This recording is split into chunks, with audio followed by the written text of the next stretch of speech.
Enquanto o mundo comemora a captura de um dos ditadores mais sanguinários da América Latina e venezuelanos dançam nas ruas de Miami. Sim, uma festa. Aqui no Brasil, o Palácio do Planalto entra em pânico. Lula condena a operação, convoca reuniões de emergência. Você acha que é preocupação com soberania? Não. Não se engane. Isso não é sobre diplomacia, é sobre medo.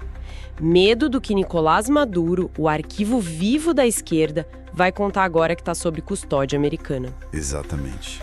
Maduro não é só um aliado ideológico, né?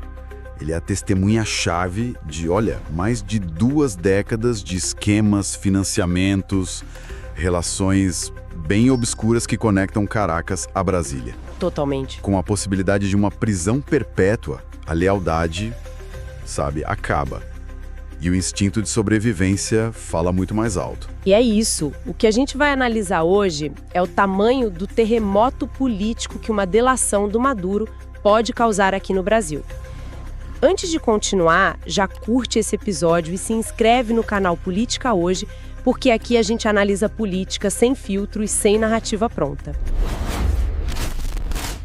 Ok, vamos analisar os fatos. Maduro foi capturado pela Força Delta americana. A mesma que pegou Bin Laden, só para ter uma ideia do nível da operação. Exatamente. E agora ele está em solo americano sob custódia do FBI.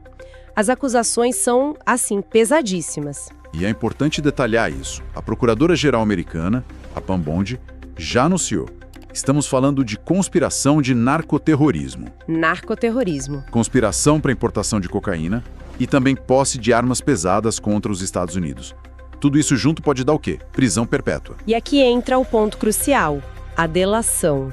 Um homem de 72 anos olhando para a perspectiva de morrer na cadeia. O incentivo para colaborar é gigantesco.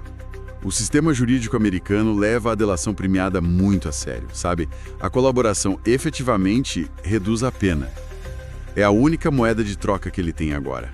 E ele tem muita informação para trocar. Ele governou por mais de 10 anos e foi vice do Chaves por outros 10.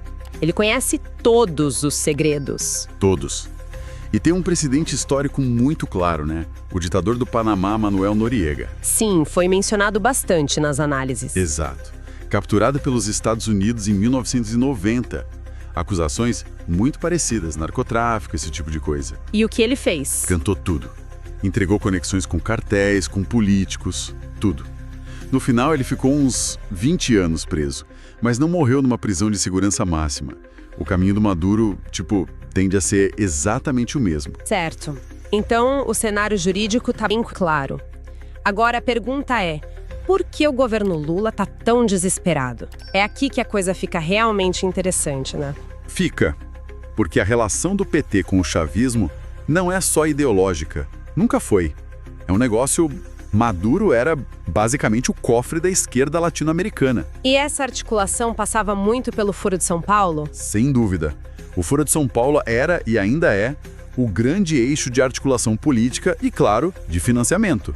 E a Venezuela, com as maiores reservas de petróleo do mundo, era a fonte desse dinheiro. O petróleo venezuelano como moeda de troca, né? Para poder e para influência. Exatamente. O esquema era... bem estruturado. Empresas brasileiras tipo Odebrecht, Camargo Correia, Andrade Gutierrez. As gigantes da Lava Jato. As mesmas. Elas conseguiam contratos bilionários com a PDVSA, a estatal venezuelana. Em troca, o que acontecia? Financiaram campanhas do PT e pagaram propinas. Era um ciclo. E tem também o caso dos irmãos Batista, da JBS, que as fontes citam. Eles expandiram muitos negócios na Venezuela justamente durante os governos petistas. E é um caso que interessa muito ao governo americano, especialmente ao Trump, por suposta manipulação do mercado americano. Ou seja, tem muitas pontas soltas. Então o que se construiu foi uma dependência mútua. Uma dependência total. Alianças ideológicas tão longas, baseadas em corrupção transnacional, criam um pacto de silêncio, Quando um elo dessa corrente cai... o pânico se instala. Porque todos os outros elos ficam expostos. Com esse histórico em mente, a reação do governo brasileiro foi, para dizer o mínimo, reveladora. Foi um ato falho gigantesco. Sem dúvida. O Lula soltou uma nota oficial chamando a operação de agressão militar e violação da soberania. Soberania seletiva, não é? É a pergunta que todo mundo faz. Onde estava essa preocupação com a soberania quando o próprio Maduro invadiu o território da Guiana, um país vizinho e membro do Mercosul? Silêncio total. E os direitos humanos? Quando Maduro prendeu e torturou opositores, fraudou eleições, causou um êxodo de 6 milhões de pessoas. Nesses momentos, o Lula o chamava de democrata. A narrativa era outra. A contradição é gritante. E essa reação, é importante dizer, isolou o Brasil internacionalmente. A União Europeia não reconhece a legitimidade do Maduro há anos. A Colômbia, que tem um governo de esquerda, se manteve neutra. Até a Argentina ficou quieta. Exato. Só o Lula saiu em defesa aberta do ditador. Isso não é princípio, é autopreservação.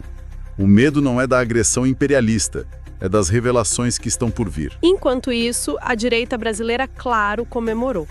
Flávio Bolsonaro, por exemplo, parabenizou Trump e já previu o tal efeito dominó. Sim, ele falou que a delação do Maduro pode causar um efeito dominó em políticos brasileiros. A pergunta que ele deixou no ar é a que todos estão fazendo nos bastidores de Brasília. Exatamente. Resumindo, a captura do Maduro não é um evento isolado. Não mesmo. É o começo do desmonte de uma estrutura de poder continental que foi financiada pelo petróleo venezuelano. E a delação dele? A delação dele tem o potencial de reescrever a história política recente da América Latina. O risco de revelações diretas contra Lula, o PT e seus operadores é imenso. E para o Foro de São Paulo? É o enfraquecimento total. O Foro e a esquerda regional perderam seu principal financiador, o Caixa. Isso muda completamente o tabuleiro geopolítico. A Venezuela possivelmente caminhando para uma redemocratização e expondo todos os arquivos. Todos os contratos dos últimos 20 anos. Imagina o que tem nesses documentos. Lula tá numa sinuca de bico. Ele sabe que se o Maduro falar, o estrago vai ser, assim, incalculável. Com certeza. Cada nota oficial, cada discurso indignado é só uma tentativa de controle de danos. Porque a verdade é uma só. Quando um ditador cai, ele não cai sozinho. Ele leva consigo todos os segredos que sustentaram o poder. Agora eu quero saber de você.